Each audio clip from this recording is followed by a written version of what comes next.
20년 전 과거에 가서 알려드리고 싶네요. 조심해라고. 아니죠. 도망쳐 지금이야. 구독과 좋아요, 알람 설정 감사합니다. 현대자동차와 미쯔비시 자동차의 엇갈린 운명인데 자동차 좋아하시는 분들이라면은 일본의 미쯔비시 자동차에 대해서 좀 이제 아시는 분들 꽤 많으실 겁니다. 이 당장 오늘 타이틀이 현대자동차와 미쯔비시가 어떤 관계인가요? 라고 하면은 이 상당히 복잡하죠. 그러니까 어릴 때는 저 차가 현대차인 줄 알았는데 알고 보니까 미쯔비시 차연에부터 해가지고 한국 뭐 여러 가지 자동차 메이커가 이제 일본 자동차랑 여러 가지 관계가 많이 있는데 기술 이전부터 해가지고 그렇구나. 특히 현대는 이제 미쯔비시랑 관계가 진하죠.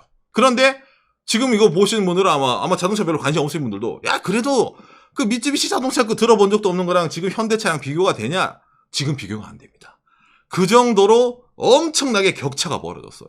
그렇죠. 지금 일본 사람들도 미쓰비시 자동차는 좀 그런 그 생각이 있는 분들 많아요. 미쯔비시도 나름 잘 나갈 때가 있었어요. 맞아. 자동차가. 그런데 점점점 쇠락을 해가지고 지금은 거의 이제 뭐 사람들이 선택을 하지 않는 그런 브랜드, 특히 일본에서는요. 예. 거기다 또 이제 제가 이걸 또 특히 많이 느끼는 게 여러분 제가 울산 사람이거든요. 특히 울산 지역은 현대를 위한 뭐 현대가 만든 현대의 도시거든요. 현대차를 타고 현대자동차가 닦아놓은 도로 위에서 현대백화점 가서 물건을 사고 현대가 만들어준 그 문화회관에서 영화를 보고 현대 아파트에 살고 그리고 현대에서 일하고 기승전 현대가 울산이에요. 그러니까 학교 다니면은 무조건 현대자동차 이제 아버지가 현대자동차 다니신다는 분은 무조건 있어요. 애들 친구들은. 뭐 자연스럽게 길을 돌아다니다 보면 이제 현대자동차 옷 입으신 이제 공장 근무하시는 분들부터 해가지고 많이 보는 게 울산이랑 동네 특징입니다. 이제 뭐 제조업이라든지 아니 그런 기업들이 기반을 두는 동네에 어떤 경제적으로 기여를 한다든지 그걸 어릴 때부터 어쩌면 바로 체감을 하고 자란 게 저거든요. 그렇기 때문에 현대는 나름 이제 그래도 지금은 상당히 커졌잖아요. 자동차 그룹자들이 상당히 커지고 맞아. 했는데 오늘 이야기 나오는 이 미쯔비시 자동차는 조금 운명이 좀 많이 달라집니다. 그렇기 때문에 이 오늘 미쯔비시 자동차가 어떤 식으로 예를 들어서 이제 스타트를 하고 그리고 어떤 식으로 흥할 때가 있었고 점점 내려가고 현재는 어떤 상황인지에 대해서 이제 이야기를 해드리려고 들고 왔습니다. 예. 그래서 오늘 이야기는 현대를 하나 들고 오는 거고 미쯔비시 자동차에 대해서 그 다음에 미쯔비시 자동차가 잘 나갈 때 그 다음에 미쯔비시 자동차가 폭망하게 된 계기 흔히 말하는 미쯔비시 자동차가 정말 점점 내리막길로 가게 된 계기에 대해서도 알려드리도록 할게요. 자 먼저 이걸 보면서 이야기를 해보도록 합시다. 예. 미쯔비시 모터스 드라이브 유어 앰비션. 어허. 미쯔비시 자동차 로고인데 여러분 자동차 회사 다니시는 분들 뭐 저희 방송 보시는 분들 물론 계실지 모르겠는데 제조업 다닌다 하면은 아니 뭐 자동차나 예를 들어서 뭐 스마트폰 만드는 기업이나 가전 만드는 기업이나 다 거기서 거기 아니야? 다 제조업 아니야? 오히려 그것보다 뭐 네임밸리가 좀 삼성이라는 그런 데가 좋지 라고 느끼시는 분 많을 텐데 예. 자동차 다니시는 분들은 여러분 프라이드가 어마무시해요. 오. 다른 제조업이랑 다릅니다. 흔히 말하는 자동차가 몇만 개의 부품으로 이루어진 뭐 현대 과학기술의 산물 이런 말도 많이 하잖아요. 표현할 때. 예. 이거 아마 자동차 관련하시는 분들 아마 자동차 부품부터 해가지고 일하시는 분들 아마 느끼실 건데 왜 그렇게 되냐면은 흔히 말하는 사람의 생명을 다루는 물건 예를 들어 스마트폰이 터지더라도 사람이 죽는다든지 뭐 인체 사상이 입히는 확률이 좀 적잖아요. 근데 차는 잘못 만들면은 예를 들어 브레이크가 안 듣는다. 엑셀을 밟았는데 뭐 엑셀로 그럼 사람이 훅 간단 말이야. 목숨을 가지는 거기 때문에 이 자동차 관련 특히 안전부터 해가지고 여러 가지 부품부터 해서 좀 철두철미한 이미지가 좀 많이 있습니다. 맞아. 안정성 엄청나게 신경 쓰시죠. 그렇기 때문에 이 자동차에 일하는 사람들은 나름 거기에 대한 자부심도 많이 가지고 있어요. 그리고 그만큼의 대우도 많이 해줍니다. 특히 자동차 관련 뭐 그런 부품부터 해가지고 급여가 세죠. 한국도 마찬가지입니다. 다 이유가 있는 겁니다. 일본도 마찬가지인 풍토가 있어요. 그런 풍토. 자동차가 역시 다른 제조업보다는 역시 자동차가 희망장이지. 그러니까 일본의 도요타 자동차가 일본 제조업 중에서 제일 높게 있잖아요. 물론 그 이외에도 닛산부터 해가지고 나름 우리도 이제 자동차에서는 알아줘 이런 식으로 자부심을 가진 기업들이 많이 있는데 여기는 예외입니다. 여기만 예외입니다. 아니 무슨 얘기야? 아니 그래도 미쯔비시 자동차도 자동차 만드는 회사잖아요. 근데 왜 예외예요? 라고 느끼는데 이게 미쯔비시 자동차의 태생으로 나오는 겁니다. 미쯔비시 자동차는 원래 미쯔비시 중공업에 자동차 만드는 부문이 독립을 해가지고 생긴 게 미쯔비시 자동차예요. 자회사까지는 아닌데 흔히 말하는 연결회사 같은 느낌으로 미쯔비시 중공업이 포지션상 위에 있습니다. 그러니까 도요타 자동차는 도요타 그룹의 왕이 도요타 자동차야. 닛산도 닛산이 왕이야. 혼다도 혼다 자동차가 왕이에요. 얘들은 얘들이 왕이 아니에요. 아, 그렇죠. 뭐 미쓰비시 중공업이 포지션 자체가 좀 다릅니다. 산의 분위기도 다르고. 미쯔비시 자동차 지금 쇠락하게 된 계기 중에 하나이기도 합니다. 이 구조상의 문제가. 그렇기 때문에 흔히 말하는 일본 내에서도 예를 들면 자동차 만드는 기업 가고 싶어요 라고 하면서 여러 가지 취업하기 어려운 난이도부터 해가지고 있습니다. 여기는 그렇게 어려운 데가 아닙니다. 다른 자동차 메이커 있잖아요. 에 비하면은. 그렇죠. 이게 그런 태생적인 이유가 좀 생기는 겁니다. 급여도 그렇게 세지 않습니다. 왜냐면 미쯔비시 중공업보다 약해야 돼요. 이게 이 기업 자체는 그런 구조를 가지고 있어요. 뭔가 좀 약간 어둡죠. 이게 미쯔비시 그룹 내에서도 상당히 차별받는 기업 중에 하나입니다. 이 기업이. 맞아. 일본에서 미쯔비시 계열 다닌다 이러면 아주 재벌계 기업, 부자네요, 돈 급여 세네요 라는 이야기를 많이 듣는데 여기는 예외예요. 미쓰비시의 어디세요? 미쓰비시 자동차입니다. 그래. 일단 당장에 현대자동차랑 어떤 관련이 있어요? 라고 이제 궁금하신 분들이 있잖아요. 맞아. 저는 몰랐네요. 자, 코트라네요. 대한민국 무역협회죠. 여기서 이제 외부 전문가 기구를 해가지고 아이치대학 경제학부 이태환 교수, 한국 분이세요. 이분이 투과 내용이 이제 현대자동차, 미쯔비시 자동차의 이제 그 내용, 어떤 관계였었다부터 이제 쓰는 거예요. 한국 현대자동차가 지금 같은 2년 토된 기술원조 계약 시작은 1973년이다. 현대자동차랑 미쯔비시 자동차의 어찌 보면 제일 유명한 관계가 이 1973년부터 시작이 됩니다. 원래 현대차가 포드랑 했었거든요. 미국 저쪽이랑. 좀 일이 좀 잘 안 됐어요.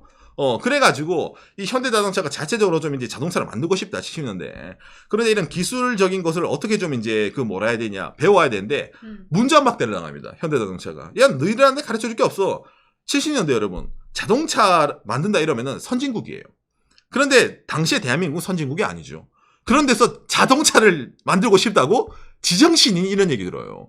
니들이 무슨 기술이 있어? 이런 얘기 현대자동차가 해외에 많이 듣고 다녔습니다. 유일하게 이제 미쯔비시가 현대자동차에게 손을 내밀어가지고 흔히 말하는 기술 협조부터 해가지고 그다음에 미쯔비시 그 후부터죠. 미쯔비시 차량을 어차피 현대랑 같이 쓴다든지 해가지고 그 관계가 1973년부터 시작이 됩니다. 이게 일본 내에서도 많이 얘기를 많이 들었어요. 미쯔비시가. 왜 니들이 그걸 알려주냐부터 해가지고. 여기에 대해서 사람들이 이유를 알고 싶잖아요. 왜 미쯔비시를 자동차 현대를 이렇게 했을까?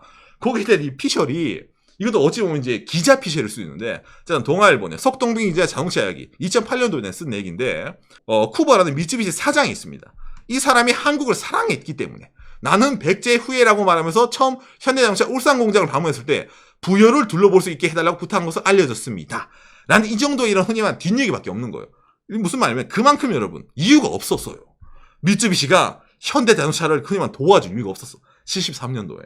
그러니까 이게 오피셜인가요? 카더라예요.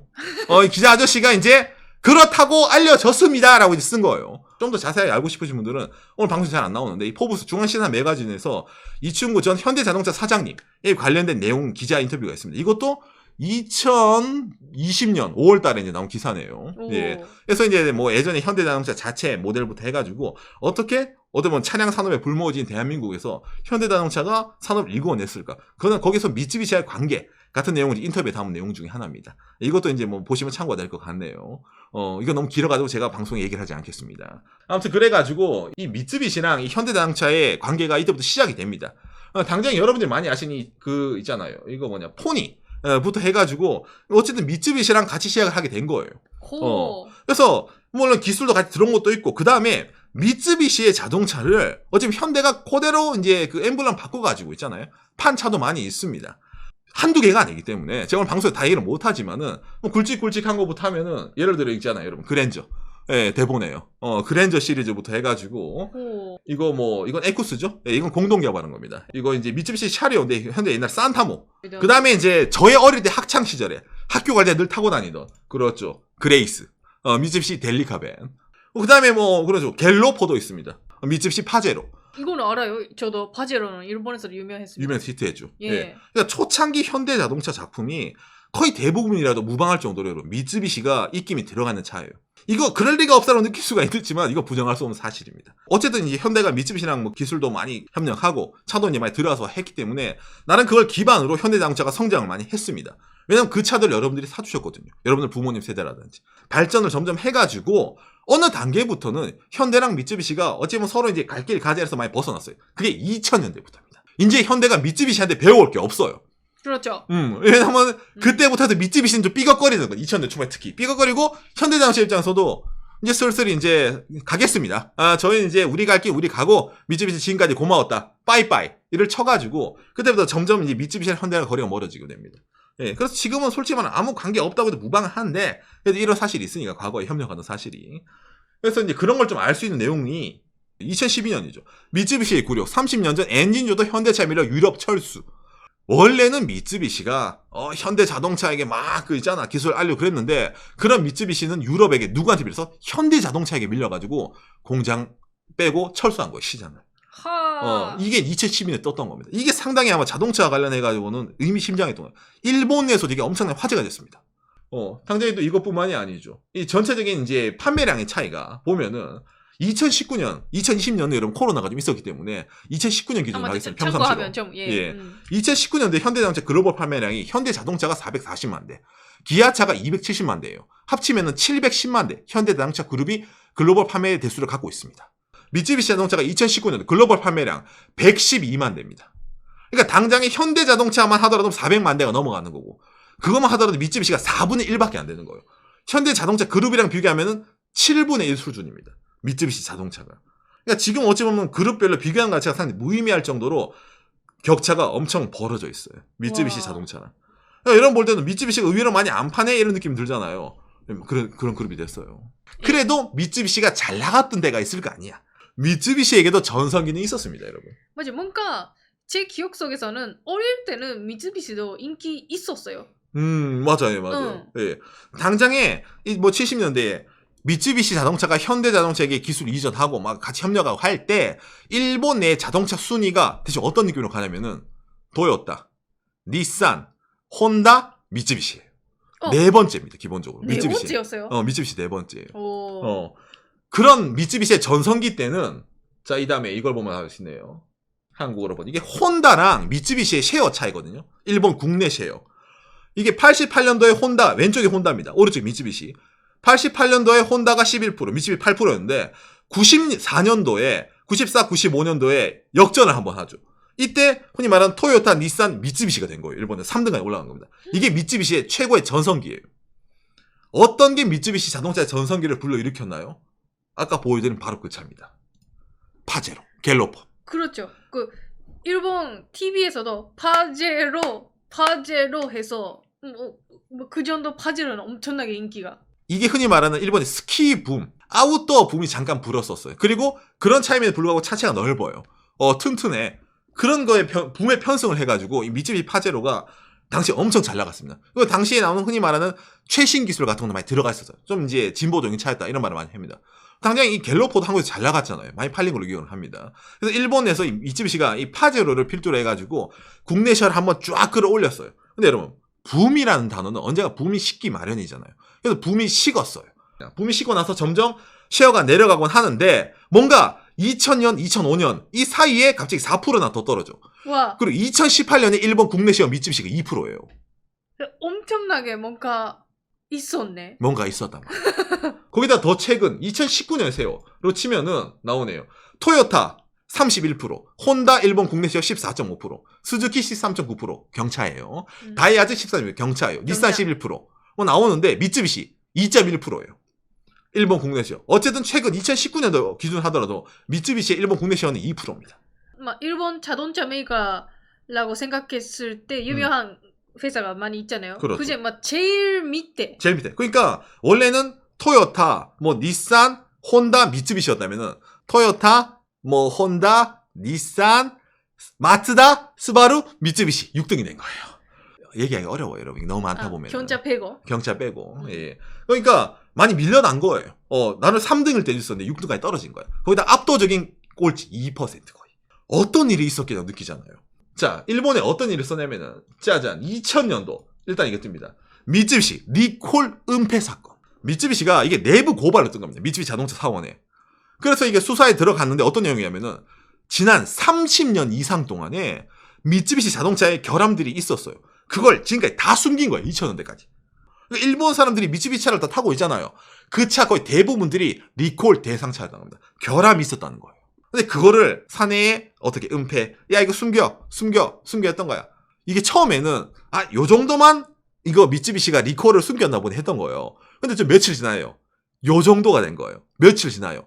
요 정도가 된 거예요. 더 사실 있었습니다. 점점 시간 지나니까 있었습니다. 그러니까 파다 보니까 이거 뭐 최근뿐만 아니라 30년이 된 거네. 이런 말이 내가 이게 일본에다 대대적으로 뜨게 됩니다. 신뢰가 없다. 저 차 산 사람들은 안정성이고 뭐가 나발이고 없다. 여러분 그 나름 미쯔비시 파제로부터 하면 SUV 튼튼한 차라는 이미지가 있어야 되는데 그게 무너지기 시작한 거예요. 이때부터. 미쓰비시는 믿을 수가 없다고. 믿을 수가 없어. 그래서 미쯔비시가 저희가 이제부터는 경영 쇄신을 해가지고 미쯔비시 자동차 정신 차리겠습니다. 이런 얘기를 했었습니다. 그리고 나서 몇 년 후에 2004년이네요. 미쯔비시 리콜 품질 사건으로 29명을 징계. 뭐냐면은 미쯔비시 자동차 계열 중에 미쯔비시 후소라 해가지고 트럭을 만드는 회사가 있습니다. 근데 그 트럭이 운행하다가 바퀴가 통째로 빠지는 사건이 일어난 거예요. 그 바퀴가 그냥 빠졌으면 상관이 없는데 그 트럭에 바퀴가 빠져가지고 대굴대굴 굴러가지고 지나가던 보행자이던 엄마랑 아이를 트럭 바퀴에 깔아뭉개가지고 2명 다 죽은 사건이 일본에서 일어납니다. 이게 처음에는 그냥 불운의 사건이었어요. 이게 알고 보니까 결함인 거예요. 리콜을 해야 되는데 리콜을 은폐했던 거야. 또 터진 거예요. 4년 만에.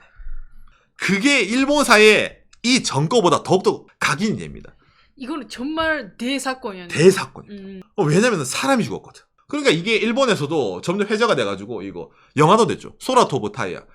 최근 거죠. 최근 영화죠. 이 영화 이전에는 드라마도 있어요. 소라토브 타이야. 날라다니 하늘을 나는 타이어라는 소설이거든요. 소설이 인기를 끌었어. 그리고 이게 일본의 흔히 말하는 그 위성 방송 있잖아요. 거기에 드라마로 됐습니다. 왜 위성 방송 드라마로 나왔나요? 공중파에서는 처음에 방영이 안 됐거든요. 미쓰비시 자동차잖아요. 드라마 내용이 트럭에 바퀴가 튀어가지고 엄마랑 아이가 죽었어. 그거를 하는 자동차 메이커 사원의 암투.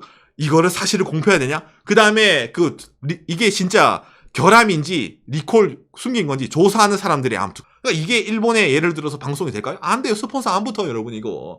그러니까 처음에 이렇게 됐는데 뭔가 이 이후부터는 사람들이 이제는 뭐 미쓰비시 그룹에서 흔히 말하는 미쓰비시 자동차 내놓은 자식이다. 포기를 했는지 이 일본에서 추후에 최근에는 이렇게 영화가 돼가지고 하늘을 나는 타이어. 이건 누가 보더라도 일본 사람들이 압니다. 저건 미쓰비시네. 이래가지고 악역의 대명사가 된 거예요. 참고로 이 작품 원작 소설을 쓴 이케이도 준이라는 이 작가분은 아마 일본 드라마를 아시는 분은 좀 아실 유명하네요. 야라레타라 야리카이스 바이가이시다. 한자와 나오키라는 이 드라마의 원작을 지신 분입니다. 예, 그 이케이도 주지. 참고로 한자와 나오키 또한 미쓰비시 은행을 기반으로 한 거예요. 왜냐하면 이 작가분이 미쓰비시 은행 출신이니까. 이케이도 주는 이 작가 사람은 미쓰비시 저격러, 미쓰비시 중공업 이야기, 미쓰비시 자동차 이야기, 미쓰비시 은행 이야기, 미쓰비시 전문가 이런 얘기를 좀 많이 들어요 일본에서. 아무튼 그래 이렇게 좀 이제 영화화 될 정도고 드라마도 될 정도 이래가지고 일본사에서 좀 많이 각인이 됐어요. 진짜 미쓰비시 안 되겠네. 한 번 2000년도에 그렇게 리콜이 있었는데 어떻게 이런 참혹한 사건을 낼 수가 있어? 니들이 똑바로 보고만 했었으면은 이런 슬픈 사건이 일어나지 않았을 건데. 이야, 안 되겠네. 사람들이 손절하기 시작합니다. 그렇죠. 네. 뭐 두 번째 일어났으니까. 그렇죠. 그래가지고 이때부터 극적으로 떨어지게 된 거예요. 그래서 더 떨어지게 된 계기가 있나요? 또 있어요, 여러분. 이 두 번이 끝이 아니에요. 이 사건 때문에 여러분들이 아는 현재 미쓰비시가 아니게 된 결정타를 날려주게 된 겁니다. 참고로 이 이야기는 예전에 닛산 편에서도 잠깐 나오는데 오늘 약간 중복된 내용이 나와요. 예. 니케 비즈니스가 썼네요. 미쓰비시 자동차 연비 부정으로 3번째 위기가 왔다. 첫 번째 위기 대규모 리콜, 두 번째 위기 타이어 빠진 거, 세 번째 연비 구라. 흔히 말하는 미쓰비시 자동차가 자식을 생산하는 경차의 연비를 뭐 5% 10% 정도 살짝 이제 구라를 쳐가지고 그때는 뭐 연비 그런 시절이었잖아요. 연비가 중요하다. 이때 미쓰비시만 이랬나요? 아니에요. 사실은 한국어로 번역. 이것도 니케 엑스텍인데 미쓰비시랑 스즈키가 같이 했어요. 그러니까 스즈키도 똑같은 때 들켰어. 근데 왜 스즈키는 그렇게 화제가 안 되고 뭔가 미쓰비시만 뭔가 때려 패는 느낌이 드나요? 미쓰비시가 3번째니까. 미쓰비시니까요. 미쓰비시 또 했어? 그러니까 스즈키는 야, 저 스즈키죠? 다음부터 조심해. 야, 안 되겠네 이 친구 이거. 조심해 이런 느낌이었다면은 미쓰비시는 또 나왔다. 아하 이거 미쓰비시 또 니들이 걸렸어요 이래가지고 이제 막 후드를 패는 거지. 그러니까 일본 사람들이 그래도 미쓰비시 사준 사람이 있었어요. 경차라든지 해가지고. 맞아요. 경차는 인기 많아요. 왜냐면은 뭐 리콜 뭐 숨겼다 뭐 트럭에서 뭐 있었다 이러더라도 내가 타던 차는 괜찮은 사람이 있었던 거야. 흔히 말하는 미쓰비시 팬들. 그런데 이거는 간과할 수가 없죠. 왜? 연비를 속인 거니까. 그리고 일본에서 화제가 된 게 있었어요. 뭐냐면은 미쓰비시 자체적으로 연비를 부정하면 상관이 없어. 그건 니들 얘기니까. 그런데 미쯔비시가 당시에 닛산이랑 업무 협약을 맺어가지고 차량을 납품을 했어요. 무슨 말이냐면은 바로 이 차량 닛산 데이즈 크루즈라는 차량인데 경차입니다. 닛산은 경차를 만들지 않아요. 그런데 닛산도 경차를 팔아야 돼. 일본 사람들 경차를 너무 좋아하니까. 닛산 대리점에 온 사람들한테 야 여기 경차도 없어? 고객 갈 거 아니야. 그런 고객도 잡아야 돼. 그래서 닛산이 미쯔비시한테 니들 경차 만들지. 니들 경차 우리한테 줘. 엠블럼만 바꿔가지고. 그게 이 데이즈라는 차였습니다. 화제였네요. 그때 당시에. 나름 잘 나갔어요. 미쯔비시 로고 달고 팔면 안 팔리지만 닛산 로고 달고 팔면 팔리는 차일 거단 말이야. 그런데 미쯔비시가 연비에 구라를 쳤잖아. 부정을 했다 했잖아. 이게 바로 이 차도 똑같이 된 거야. 그러니까 닛산은 이 차 괜찮은 차지라고 받았는데 알고 보니까 뻥 연비를 친 차를 납품을 받아가지고 그걸 그대로 닛산 기입을 해가지고 고객한테 판 거예요. 그러니까 닛산 고객들도 속은 거예요. 여러분들이 닛산 경차 산 사람들 해봐요. 야, 난 닛산 니들 거 믿고 니들 경차 샀는데 왜 미쯔비시가 머리 숙이는데 왜 니들이 이걸 차를 수거해가냐 이럴 거 아니야. 그럼 딜러가 얘기하지. 고객님 이게 사실은 미쯔비시 차를 니들이 로고만 바꿔 판 거야? 예, 그렇습니다.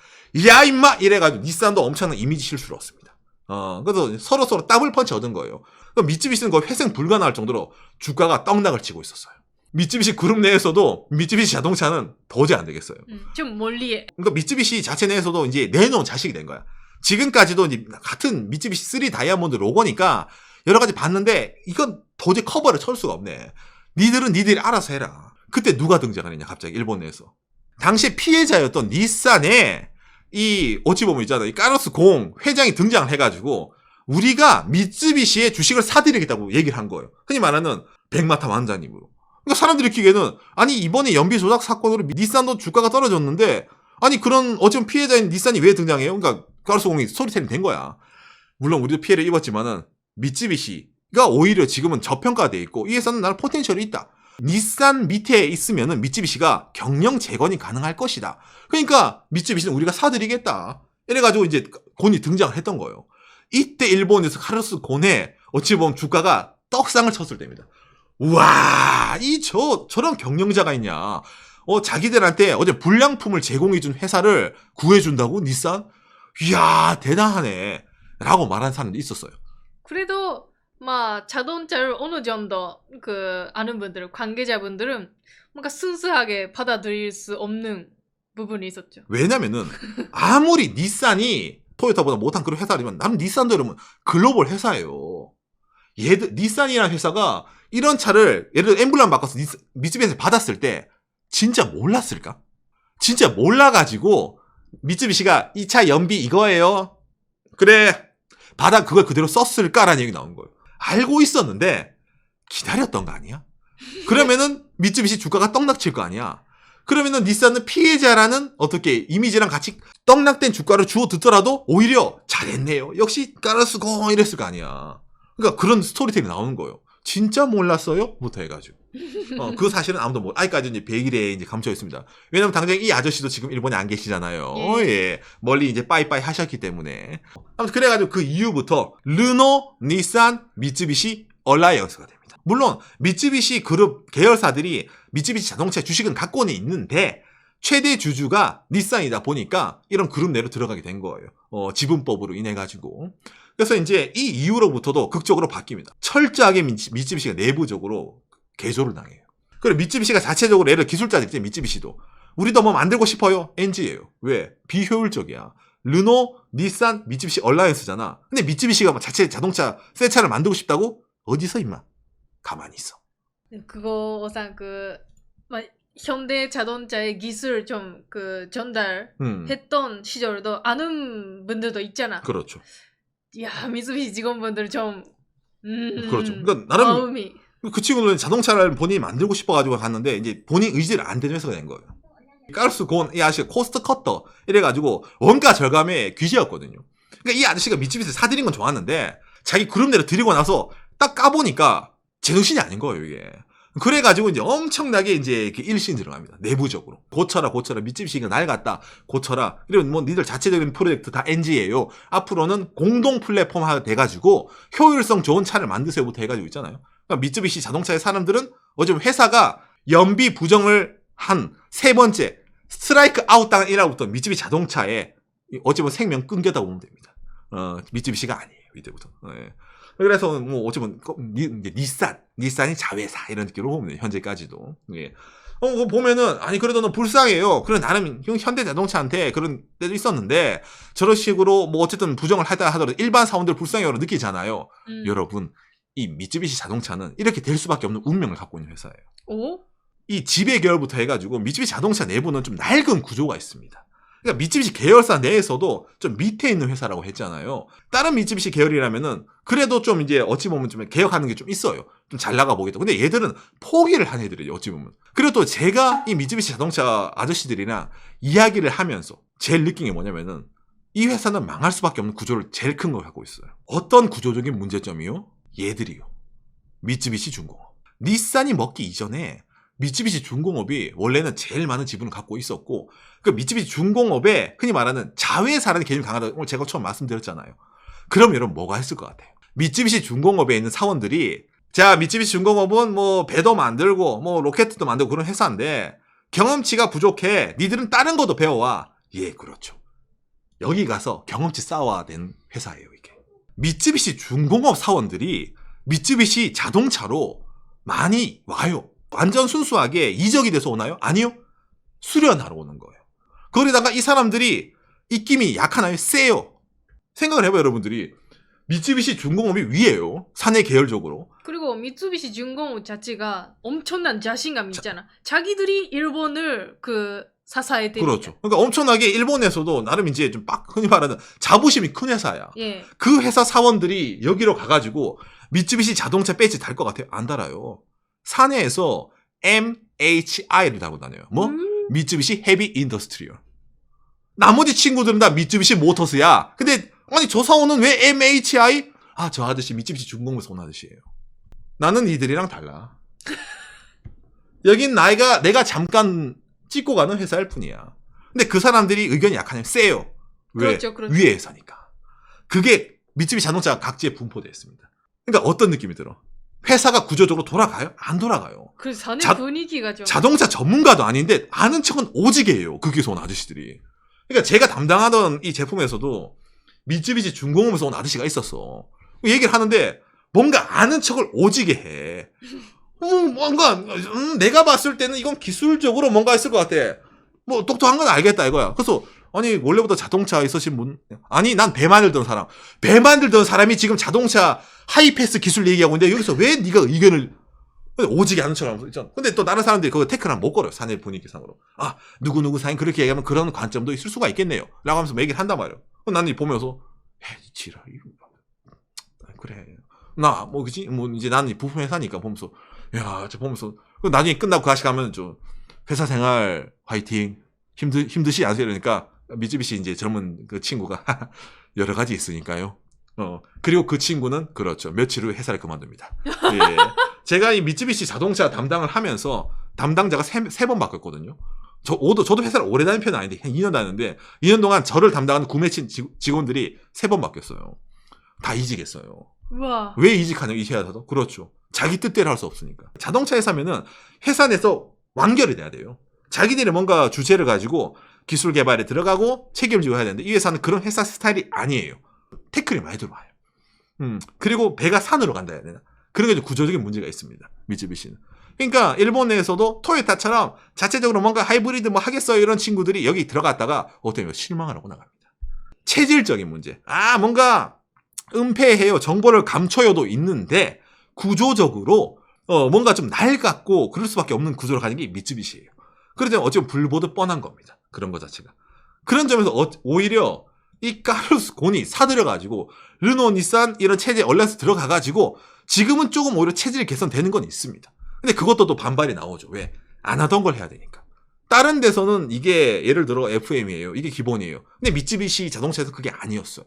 그게 들어가는 거예요. 그럴 때 오늘 얘기하면서 이 미쯔비시 자동차랑 현대자동차 엇갈린 운명 이해가 좀 되시죠?